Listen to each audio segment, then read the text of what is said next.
Hello friends, இன்றைக்கி நம்ம சேனலில் ஒரு முக்கியமான ஜோதிட தாள்களை தான் அதிரடியாக பார்க்க போகிறோம்.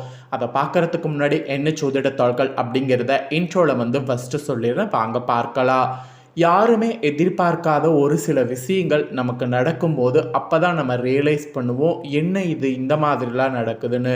அதுக்கு காரணம் என்ன அப்படிங்கிறது அதுக்கப்புறம் நம்ம ஆராய்ந்து பார்க்கும்போது தான் தெரியும், அப்போ நமக்கு கிரகநிலை மோசமாக இருக்குன்னு. எப்பயுமே கிரகநிலை மோசமாக இருக்கிறத நம்ம நடந்ததுக்கு பிறகு தெரிஞ்சுக்கிறதுக்கு முன்னாடி, நடக்கிறதுக்கு முன்னாடியே எப்படி இருக்குது அப்படிங்கிறது தெரிஞ்சு அதற்கேற்ப நடந்துக்கணும். அந்த வகையில் இன்றைக்கி இந்த வீடியோவில் 2026 ஏப்ரல் மாதம் நடந்துகிட்ருக்கு. இந்த ஏப்ரல் மாதம் ஸ்டார்ட்லேருந்து எண்டு வரைக்குமே நிறைய மாற்றங்களை கொடுக்கக்கூடிய மாதம். ஏன்னா ஏப்ரல் மாதம் 14ஆம் தேதி தமிழ் வருட பிறப்பு, அப்புறம் ஏப்ரல் மாதம் 17ஆம் தேதி சித்திர அமாவாசை, அப்புறம் ஏப்ரலுடைய 20ஆம் தேதி அக்ஷய திருதி. இந்த மாதிரி அடுத்தடுத்து நிறைய சிறப்புகள் வருது. அந்த சிறப்புகள் வரக்கூடிய அன்னைக்கு கிரகங்கள் ஒவ்வொரு மாதிரி செயல்படும்.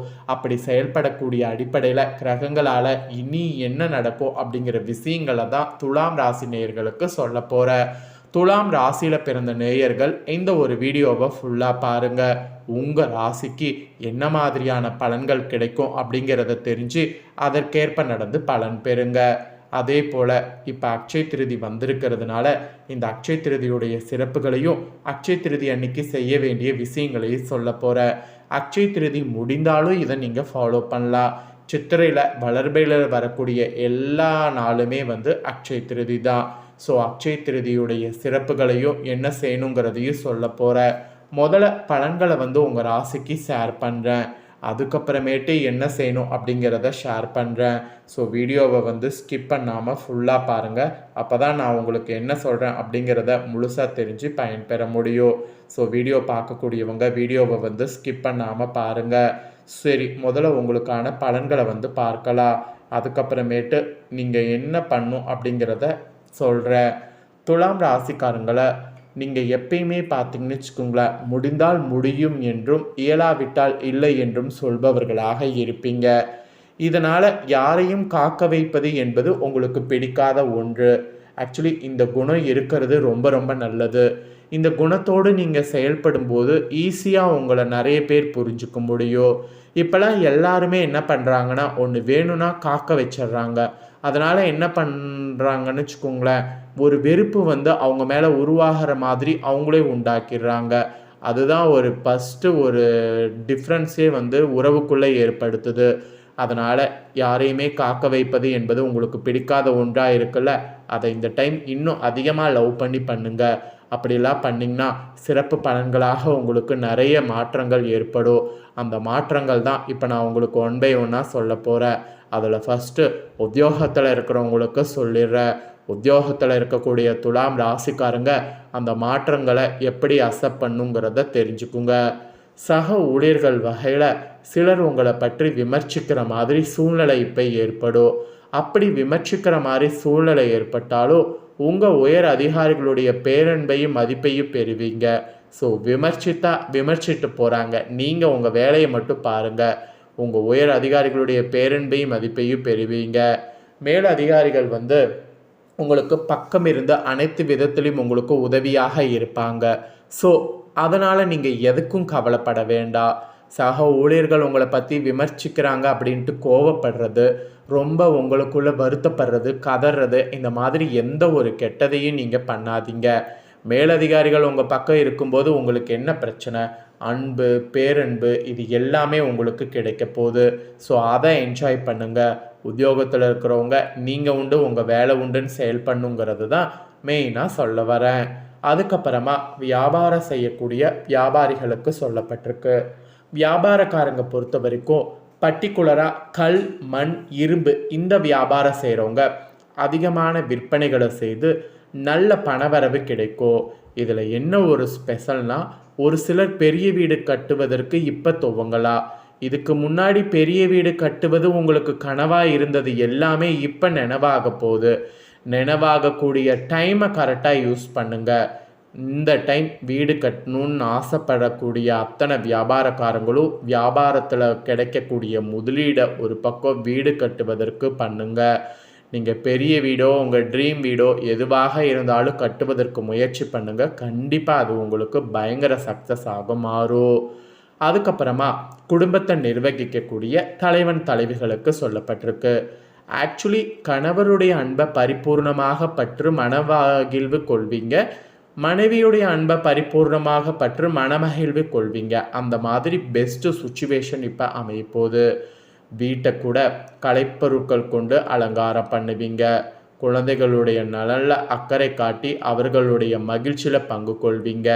அவங்களுடைய மகிழ்ச்சியில் பங்கு கொள்வது, அலங்காரம் பண்ணுறது, இந்த மாதிரி உங்களுக்கு என்ன தேவையோ அதை நீங்கள் பண்ணிக்கொள்ளலாம். இப்போ அதெல்லாம் பண்ணுறதுக்கு உங்களுக்கு எல்லாமே சூப்பராக அமைஞ்சிருக்கு. நேரம் உங்களுக்கு அமைஞ்சிருக்கிறதுனால தான் இதெல்லாம் பண்ணுங்க என்பதை சொல்கிறேன். இதில் என்னென்னா, கணவர் அன்பை பரிபூர்ணமாக பெற முடியும், மனைவியுடைய அன்பை பரிபூர்ணமாக பெற முடியும். அன்பை பரிபூர்ணமாக பெறுவதே இப்போலாம் பெரிய டாஸ்க்கு. அது உங்களுக்கு கிடைக்குது. அதை நல்லா யூஸ் பண்ணிக்கோங்க. இது குடும்பத்தில் இருக்கக்கூடிய தலைவன் தலைவிகளுக்கு சொல்லப்பட்டிருக்கு. அப்புறம் கலைத்துறையில் இருக்கக்கூடிய உங்கள் ராசிக்கு சொல்லப்பட்டிருக்கு. ஆக்சுவலி புதுமுக கலைஞர்களாக வந்தீங்கன்னா உங்களுடைய திறமையினை முழுமையாக வெளிப்படுத்தினா மட்டும்தான் ரசிகர்களுடைய பேராதரவை பெற முடியும். நீங்கள் ரசிகர்களுடைய பேராதரவை பெறுவதற்கு கண்டிப்பாக உங்கள் திறமையை காட்டுங்க. சோர்வு வேண்டாம். என்னால் முடியும், எனக்கு காமிச்சா எனக்கு திறமையை நான் இன்னும் வளர்த்துக்க முடியும் அப்படிங்கிற மாதிரி ஒரு லெவலை கொண்டு செயல்படுங்க. அப்புறம் ஃபைனலாக மாணவர்களுக்கு சொல்லப்பட்டிருக்கு. உங்களுடைய வகுப்பு மாணவர்களோடு கைகலப்பு உண்டாகலாம், அதாவது வம்பு வழக்குகளை ஏற்படுத்தி கொள்ளலாம். ஸோ இது ஏற்படுத்தி கொள்ளாமல் இருக்க நட்புணர்வோடு பழகி வர முயல்வது உங்களுக்கும் உங்கள் பெற்றோருடைய நட்பெயரை காப்பாற்றி கொள்ள உதவும். மீறி அதை நீங்கள் பண்ணலன்னா அது உங்களுக்கு வம்பு வழக்குகளாக மாறும். அதுக்கப்புறம் என்ன, கெட்டது தானாக வர ஆரம்பிக்கும். ஸோ கெட்டது தானாக வராமல் இருக்க, வம்பு வழக்குகள் வராமல் இருக்க நீங்கள் தான் நல்ல ஒழுக்கத்தோடு பழக முயற்சி பண்ணணும். நேரம் சரியில்லை, என்ன பண்ணுறது, மாணவர்கள் கொஞ்சம் அமைதியாக இருக்கிறது நல்லது. கல்லூரி பள்ளி 2 மாணவர்களுக்குமே தான் சொல்கிறேன். ஸோ இவ்வளோ நேரம் உங்களுக்கான சிறப்பு பலன்களை பார்த்தீங்க. இப்போ உங்களுக்கு இந்த அக்ஷய திருதி நாள் உள்ள சிறப்புகளும் விரதம் இருக்கக்கூடிய முறைகளும் சொல்ல போகிறேன். அதை பற்றி இந்த வீடியோவில் தெரிஞ்சுக்குங்க. சித்திர மாதம் வளர்பிறையில் வரக்கூடிய திருதியை அக்ஷய திருதி என்று அழைக்கப்படுது. அக்ஷயம் என்றால் வளர்வது பெருகுவது என்று அர்த்தம். அப்படியாக அக்ஷய திருதி என்று நாம் என்ன பொருள் வாங்கினாலும் அந்த பொருள் மிகவும் பெருகி பலம் சேர்க்கும், குறைவில்லாத செல்வத்தை அள்ளித்தரும். அது ஒரு திருநாளாக அக்ஷய திருதி இன்றளவு போற்றப்படுது. இதனுடைய சிறப்புகள் பார்த்தீங்கன்னு வச்சுக்கோங்களேன், பயங்கரமானது. தர்மர் சூரிய பகவானை வேண்டி அக்ஷய பாத்திரம் பெற்றது, மணிமேகலை அக்ஷய பாத்திரம் பெற்றது. இவ்வளவு சிவபெருமான் அன்னபூர்ணி தாயாரிடம் தனது பிச்சை பாத்திரம் நிரம்பக்கூடிய அளவு உணவை பெற்றது. எல்லாமே இந்த நாளில் தான். ஸோ பகவான் பரசுராமர் அவதரித்த நாள், புனித நதி கங்கை பூமியை தொட்ட நாள், குசேலர் கிருஷ்ண பகவானை சந்தித்த நாள், ஆதிசங்கரர் செல்வத்தை கொட்டி கொடுக்கக்கூடிய ஸ்லோபமாகிய கனகரத சோஸ்திரத்தை இயற்றிய நாள், குபேரன் இழந்த செல்வங்களை மீட்ட நாள், திருதாயுகம் ஆரம்பமான நாள், வியாசகர் மகாபாரதம் எழுத ஆரம்பித்த நாள். எல்லாமே இந்த அக்ஷய திருதி நாள் தான். அதனால தான் இந்த நாளில் செய்ய வேண்டிய விஷயங்களை முறையாக செய்தால் சூப்பராக நம்ம வாழ முடியும் என்பது சொல்லப்படுது. இந்நாளில் தங்கம் வாங்கிறது தான் நிறைய பேர் நல்லதுன்னு நினைக்கிறோம். தங்கம் மட்டும் வாங்காமல் இந்த நாளில் வீட்டுக்கு பயன்படக்கூடிய உப்பு, அரிசி, ஆடைகள் மற்றும் விலை உயர்ந்த எந்த ஒரு பொருளையும் வாங்கலாம். அது வாங்கினாலும் அது பல மடங்கு பெருகும் என்பது ஐதீகம். இந்த தினத்தில் புதிய தொழில் தொடங்கலாம், பூமி பூஜை செய்யலாம். இதுக்கெல்லாம் உகந்த நாள். ஏழைகளுக்கு தானம் செய்யலாம், பிதர்களுக்கு தர்ப்பணம் செய்யலாம். அப்படியெல்லாம் செய்வதன் மூலம் அவர்களுடைய ஆசீர்வாதம் பெற்று சிறப்பாக வாழலாம். அதனால் இந்த நாளில் இது மாதிரி எந்த ஒரு விஷயங்களும் செய்யலாம். அதாவது புதுசாக எது வேணால் செய்யலாம்.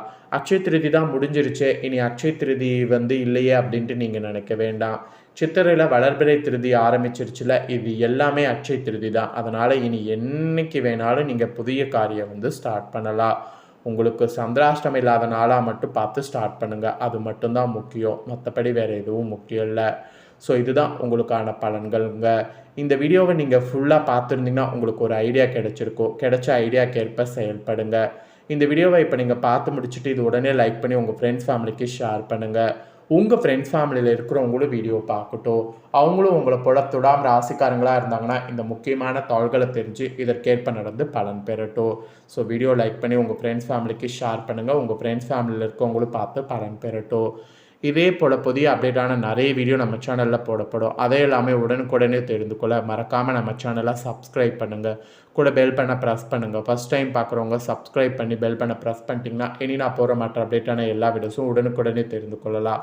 ஸோ மறக்காமல் பண்ணுங்கள். நெக்ஸ்ட்டு வேறு ஒரு வீடியோவில் உங்களை சந்திக்கிறேன்.